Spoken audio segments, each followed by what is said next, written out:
Well, expectations were sky high. We had an opportunity to break the all-time consecutive playoff record in Arlington ISD. We had tied it the previous year with 13 and had an opportunity to break that all-time record and own it on our own. We had an uncharacteristic first-round playoff exit the year before, but we had an awful lot of players that were coming back off of that team that were very hungry. Spring, it was a good opportunity to compete against our own defense, who ended up being one of the best defenses in the state. So it was really beneficial to our offense. It was also great in spring just getting to learn who we're going to be playing with next year, get our feet up underneath us from a rough year last year, and it was a real confidence booster on how good we ended up doing in the spring. Had a very, very competitive spring football game, very competitive spring football season, to be honest. A great opportunity not only to focus on fundamentals, but there's a lot of changes that happen between the end of a regular football season and the end of spring football season. And so our players and coaches put a great deal of work in, and it was very evident throughout the course of the spring that this football team was going to be significantly improved from the previous season.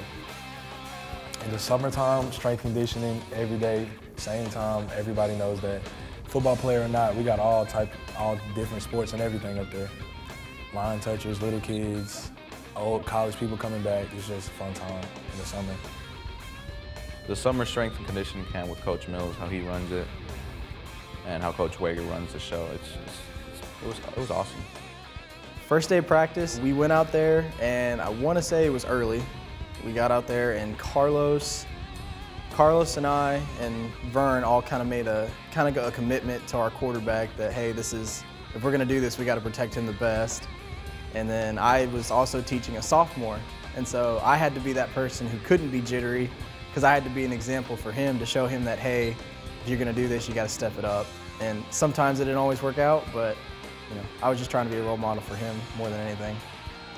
Duncanville was coming off a state championship appearance in the 2018 season. They actually lost on the very last play of the game, a Hail Mary against Galena Park North Shore.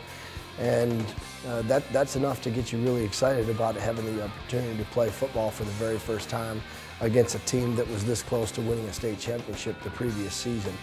We fought the entire game. We were driving on them, but we kept messing up. We had a lot of little mistakes, but at the end of the game, it was 7-4, and that really proved to us like we were going to have a good season. We were going to be able to hang with everyone, and we pictured it in our minds that we beat them, but we beat ourselves.